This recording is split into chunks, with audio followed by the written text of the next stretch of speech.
اب رمضان شریف بھی آ رہا ہے، اور آپ کو معلوم ہے ہم نے رمضان میں پڑھائی رکھی ہے، چھٹیاں نہیں رکھی۔ جب میں نے حسنین شروع کیا 1999 میں، تو اللہ نے میرے دل میں یہ بات ڈالی کہ رمضان تو علم کا مہینہ ہے، انا انزلناہ فی لیلۃ القدر، اور چاروں آسمانی کتابیں رمضان میں اور سارے صحیفے رمضان میں۔ اپنے اللہ کو کیا پسند تھا اس مہینے کا؟ حضرت ابراہیم علیہ السلام پر چھوٹی کتابیں اتری یکم رمضان کو، حضرت موسیٰ علیہ السلام پر تورات اتری 2 رمضان کو، حضرت داؤد علیہ السلام پر زبور اتری 6 رمضان کو، حضرت عیسیٰ علیہ السلام پر انجیل اتری 12 یا 18 رمضان کو، اور اللہ کے نبی پر قرآن اترا فی لیلۃ القدر، لیلۃ القدر میں اترا۔ تو سارا آسمانی علم رمضان میں اترا۔ سارے مہینوں کے نام عربوں نے رکھے، محرم، صفر، ربیع الاول، ربیع الثانی، جمادی الاولیٰ، جمادی الثانی، رجب، شعبان، رمضان، شوال، ذوالقعدہ، ذوالحج۔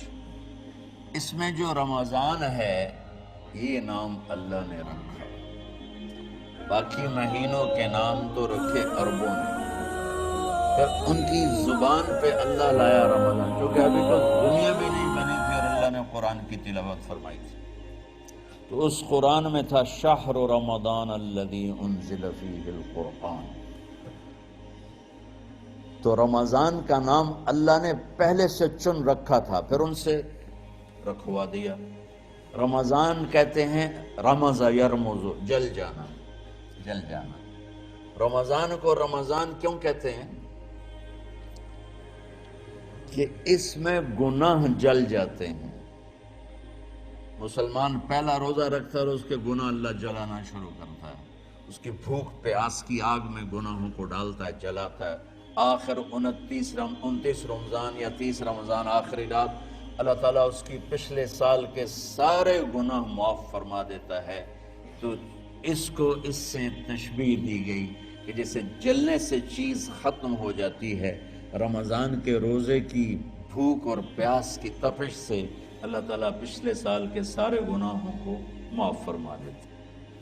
تو مجھے خیال آیا اس وقت جب ابھی بالکل کزرع اخرج شطأہ تھا، ہمارے مدرسے کی مثال کزرع اخرج شطأہ، دعا کرو اللہ تعالیٰ فاستغلظ فاستوی علی سوقہ، اسے بنا دے۔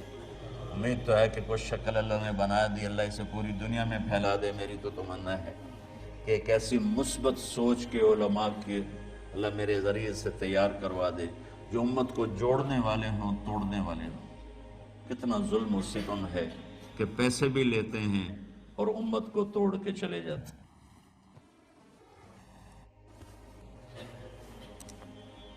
میں نے ایک خطیب سے کہا تم یہ منفی تقریریں کیوں کرتے ہو، تم مثبت کیوں نہیں کرتے؟ تھوڑی چیزیں ہیں بتانے کے لیے لوگوں کو جس پر سارے مسائل، سچ بولو، کون سا مسئلہ کس کے خلاف کہے گا؟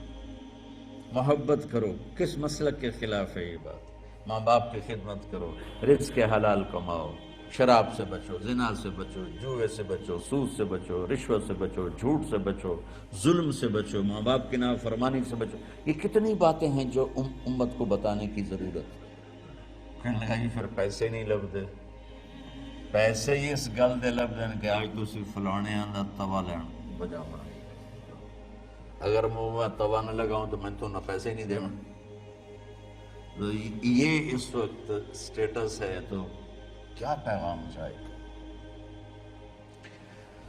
تو اللہ تعالیٰ آپ کو مثبت بنائے۔ رمضان میں چونکہ سارا علم اترا تو مجھے خیال آیا کہ ہمیں رمضان میں چھٹی کرنا تو ایک ایسی عادت ہے، کوئی سنت تو ہے نہیں، تو مجھے رمضان میں پڑھائی کروانی چاہیے، چاہے تھوڑی ہوگی، روزے کی بھوک بھی ستائے گی اور رات کے جاگنے کی وجہ سے نیند بھی ستائے گی، لیکن اس میں ایک لفظ سینکڑوں لفظوں پہ بھاری ہوگا غیر رمضان۔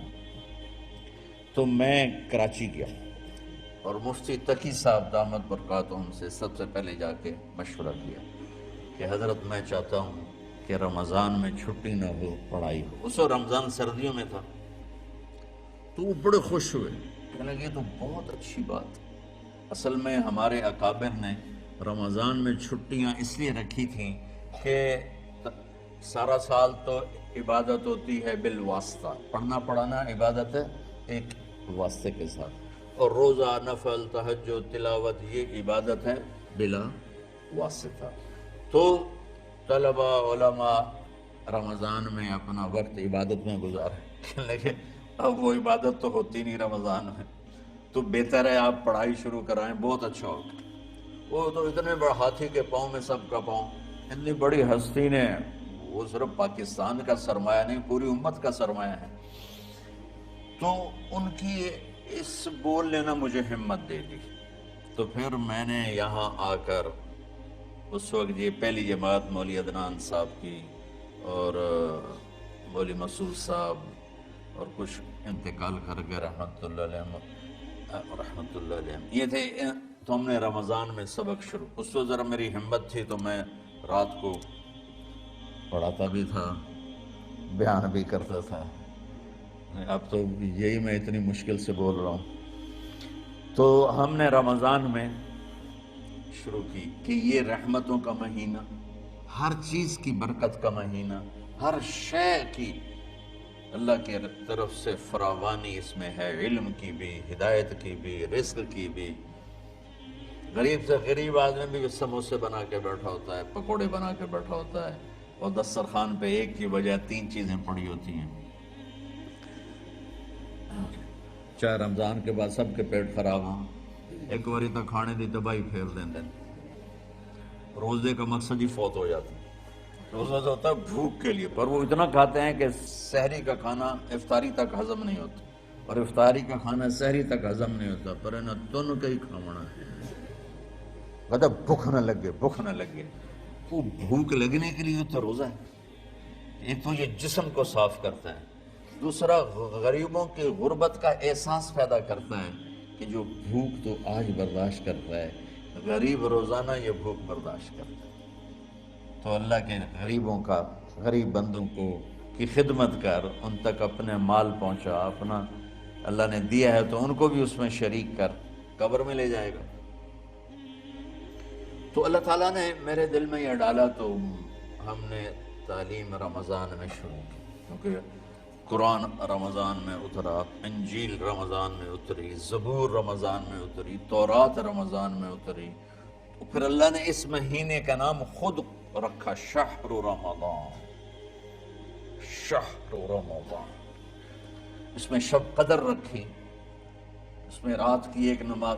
اچھا، پہلی امتوں پہ روزہ فرض تھا افطاری سے افطاری، افطاری سے افطاری، بہت شدید تھا، 24 گھنٹے کا روزہ، بس افطاری کے بعد آنکھ لگ جاتی تو روزہ اگلا شروع ہو جاتا۔ تو ہم پر بھی پہلے ایسے ہی روزہ اترا، افطاری سے افطاری۔ تو ابن سریمہ رضی اللہ تعالی عنہ اونٹ چرانے والے تھے، وہ شام کو لوٹے تو بیوی سے پوچھا کوئی افطاری کا سامان ہے؟ انہوں نے کہا ہے تو نہیں، میں کہیں سے لے آتی ہوں۔ وہ گئیں افطاری کا کچھ سامان لینے، ان کو تھوڑی دیر ہو گئی اور ان کی آنکھ لگ گئی، تھکے ہوئے تھے، سورج ڈوب گیا۔ جب وہ آئیں تو ان کا ہائے سریمہ تو ہلاک ہو گیا۔ تو کیا ہوا؟ کہا اگلا روزہ شروع ہو گیا کیونکہ تیری آنکھ لگ گئی۔ تو انہوں نے کہا چلو کوئی بات نہیں، لیکن ظہر کے وقت بے ہوش ہو گئے۔ ایک روایت میں آتا ہے نماز پڑھنے آئے اور گر گئے، اور ایک میں آتا ہے گھر میں بے ہوش ہوئے۔ تو جو بھی صورتحال تھی اللہ کے نبی کو پتہ چلا۔ کیا ہوا؟ سریمہ کو کہا جی وہ افطاری کر نہیں سکے تو روزہ شروع ہو گیا تو بے ہوش ہو گئے۔ تو اللہ کے نبی رنجیدہ ہوئے، تو اللہ تعالیٰ نے قرآن اتار دیا، چلو میرے محبوب ساری رات کھاؤ، حتی یتبین لکم الخیط الابیض من الخیط الاسود من الفجر، کہ میرے محبوب صبح صادق تک آپ کی امت کو اجازت ہے، کھاؤ۔ پہلی امتوں پر افطاری سے افطاری، لیکن ان کی نماز تراویح نہیں تھی، تو ہمیں اللہ تعالیٰ نے دیا سحری تک، پوری رات۔ اچھا، ایک صحابی آئے، یا رسول اللہ میں تو مارا گیا۔ آپ نے کہا کیا ہوا؟ کہا میرا روزہ تھا، میں بیوی کے پاس چلا گیا، آپ نے کہا تو پھر تو غلام آزاد کر، کفارہ دے۔ کہا جی میں تو خود غریب آدمی ہوں، غلام کہاں سے آزاد خریدنا پڑے؟ آپ نے کہا 60 مسکینوں کو کھانا کھلا۔ کہ میں آپ مسکین ہوں، میں کینوں کھانا کھلاؤں؟ آپ نے فرمایا پھر آخری ہے کہ 60 روزے رکھ، وہ مسلسل رکھنے ہوتے ہیں جو کفارے کے ہوتے ہیں۔ وہ کہنے لگا ایک روزے چاہے کم کیتا ہے، 60 روزے جو میں کی کروں گا؟ تو آپ نے فرمایا اچھا ٹھیک ہے بیٹھ جا۔ بیٹھ گئے۔ تھوڑی دیر ہوئی تو ایک انصاری صحابی کھجوروں کا ٹوکرا لے کر آیا، یا رسول اللہ یہ صدقے کی کھجوریں ہیں، تقسیم فرما دے۔ تو آپ نے فرمایا بھائی وہ کدھر ہو؟ کہا جی بیٹھا ہوں۔ آپ نے کہا ادھر آ، یہ کھجوریں لے جا اور 60 گھروں میں تقسیم کر دے۔ سبحان اللہ، اللہ نے اس امت کو لاڈ لڑائے ہیں، یہ اللہ کی لاڈلی امت۔ عجیب واقعہ یہ، کہنے لگا یا رسول اللہ، اللہ کی قسم مدینے میں مجھ سے غریب کوئی نہیں، آپ ایسا کرو یہ میرا کفارہ مجھے ہی صدقہ کر دو۔ تو آپ اتنا ہنسے کہ یہ آخری دانت نظر آنے لگے۔ بہت کم ایسا ہوتا تھا، فَضَحِكَ حَتَّى بَدَتْ نَوَاجِذُهُ، ایسا ہنسنا آپ کبھی کبھی ہنستے تھے کہ آخری دانت پورا منہ کھل جائے۔ تو آپ اتنا ہنسے کہ آخری دانت تک نظر آنے لگے۔ تو آپ نے کہا اچھا جا لے جا تیرے واسطے، لیکن یہ صرف تیرے لیے اور کسی کے لیے نہیں ہے۔ تو جب ایسی خیانت ہوئی تو اللہ تعالیٰ نے دوسرا حکم بھی اتار دیا، باشروہن، کہ تمہارے لیے بیوی بھی حلال ہے، کھانا بھی حلال ہے جب تک صبح صادق نہیں ہو جاتی۔ لیکن اللہ نے ہمیں ایک نماز عطا فرما دی جس کو ہم آج صلاۃ التراویح کہتے ہیں۔ میرے نبی کے زمانے میں اسے قیام اللیل کہا جاتا تھا۔ تراویح کا نام کب پڑا اس کا تو مجھے پتہ نہیں، کہیں نہ کہیں لکھا ہوگا، لیکن صحابہ کے دور میں اس نماز کا نام تھا قیام اللیل۔ اس لیے حضرت عائشہ رضی اللہ تعالیٰ عنہ کی روایت ہے جس سے 8 رکعت والے حضرات استدلال کرتے ہیں کہ رمضان اور غیر رمضان میں اس کو امام بخاری نے قیام اللیل کا ہی عنوان دیا ہے۔ آپ نے 11 رکعت سے زیادہ نماز نہیں پڑھی۔ ایک ضعیف روایت میں ہے کہ آپ نے 3 دن پڑھائی نماز، یہ تو صحیح روایت ہے۔ کتنی رکعت پڑھائی؟ تو ایک ضعیف روایت میں ہے کہ 20 رکعت پڑھائی۔ اچھا، ضعیف روایت سے عبادت ثابت نہیں ہو سکتی، حکم شرعی۔ تو جب حضرت عمر رضی اللہ تعالیٰ عنہ نے سب کو، میرے نبی کے دور میں 3 دن کے بعد آپ تو آئے نہیں کہ کہیں فرض نہ ہو جائے، تو صحابہ اپنے طور پر قرآن سنتے تھے ٹولیوں میں۔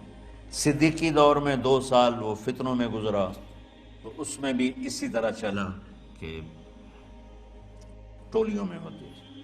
حضرت عمر رضی اللہ عنہ کے زمانے میں حکومت مضبوط ہو گئی، طاقتور ہو گئی، تو ابتدائی سالوں میں نہیں، چند سالوں کے بعد اب مسجد میں تشریف لائے تو لوگ اس طرح کوئی 4 ادھر 4 ادھر 5 ادھر 10 ادھر 20 ادھر، تو کہنے لگے ان کو ایک ہی امام پہ جمع کر دیا جائے تو کتنا اچھا ہوگا۔ تو آپ نے سب کو اکٹھا کیا اور ابی بن کعب رضی اللہ تعالیٰ عنہ کو امام بنایا اور سب کو ایک نماز پہ جمع کر کے 20 رکعت کا حکم عطا فرمایا۔ تو حضرت عمر کا یہ عمل اس حدیث کو مضبوط کر دیتا ہے کہ چونکہ میرے نبی نے کہا علیکم بسنتی و سنت الخلفاء الراشدین من بعدی، کہ میری اور میرے خلفاء راشدین کی سنت پر مضبوطی سے عمل کرنا۔ تو حضرت عمر کا جو 20 رکعت طے کرنا ہے، اگر ان کا اپنا اجتہاد ہے تو بھی ہمارے لیے عمل کے لیے کافی ہے، اور اگر ان کو یہ یاد ہے کہ میرے نبی نے 20 پڑھی تھی تو اور زیادہ اچھی بات ہے۔ لیکن بہرحال جو 8 پڑھتا ہے ہمارا اس پہ بھی کوئی اعتراض نہیں، چونکہ وہ بھی حدیث کے ساتھ بات کرتا ہے، اور باقی پوری امت 20 پڑھتی ہے، ان پر بھی اعتراض نہیں۔ میں ایک جگہ سے گزر رہا تھا، نماز کا وقت ہو گیا، اہل حدیث کی مسجد تھی، میں وہاں نماز پڑھنے چلا، تو ایک بہت بڑا اشتہار لکھا ہوا تھا 20 تراویح ثابت کرنے والے کو 5 لاکھ روپے انعام۔ کہ کس قدر بے وقوفی ہے اور کس قدر احمقانہ یہ امت کی باتیں ہیں کہ 20 تراویح، سینکڑوں سال سے امت کا عمل 20 تراویح آ رہا ہے۔ تراویح کا نام جو پڑھا مجھے یوں لگتا ہے کہ اہل مکہ، یعنی اہل مکہ جو تھے نا، وہ 4 تراویح پڑھ کے ایک طواف کرتے تھے، تو وہ آرام کے لیے ہوتا، ترویحہ آرام، تھوڑی دیر کا آرام، تو 4 تراویح کے بعد ایک طواف کرتے تھے، وہ چھوٹا سا طواف 10 منٹ میں ختم ہو جاتا تھا، اور پھر 4 تراویح پڑھتے تھے، پھر طواف کرتے تھے، پھر 4 پڑھتے تھے، پھر طواف کرتے تھے۔ یہ صحابہ کے تھوڑے بعد کے دور کی بات۔ تو مدینے والوں کو پتہ چلا کہ مکے والے تو یہ کرتے ہیں، وہ کہنے لگے اساں کی کریے، انہوں نے کہا اسی 40 تراویح پڑھا، 40 رکعت، وہ 40 رکعت پڑھتے تھے۔ تو نوافل میں کوئی سختی نہیں کہ بھائی 8 سے زیادہ نہیں پڑھنی، بدعت ہو جائے گی، اور 20 پڑھنا بدعت ہے، یہ سب جہالت کی بات ہے۔ اور یہ 8 پڑھ رہے ہیں یہ غلط ہے، یہ بھی حماقت کی بات ہے۔ جو صحیح حدیث سے دلیل پکڑ کے کوئی عمل کرتا ہو تو بھائیو اس سے بحث نہ کیا کرو، مناظرہ نہ کیا کرو، یہ بہت نادانی والی بات۔ اور امت کا خلق لاکھوں کروڑوں انسانوں کا ایک عمل پہ جمع ہونا، یہ بذات خود اس کی طاقت کی ایک دلیل۔ اور حرمین جب سے میرے رب نے، حضرت عمر نے 20 رکعت شروع کی، آج تک وہاں بھی ساری مساجد میں 8 رکعت تراویح ہوتی ہے، لیکن حرمین کی مسجد میں 20 رکعت، ادھر بھی ادھر بھی۔ اور یہ جو وہ وہاں ختم قرآن پہ دعا نہیں مانگی جاتی، یہ کس کا عمل ہے؟ حضرت عثمان کا۔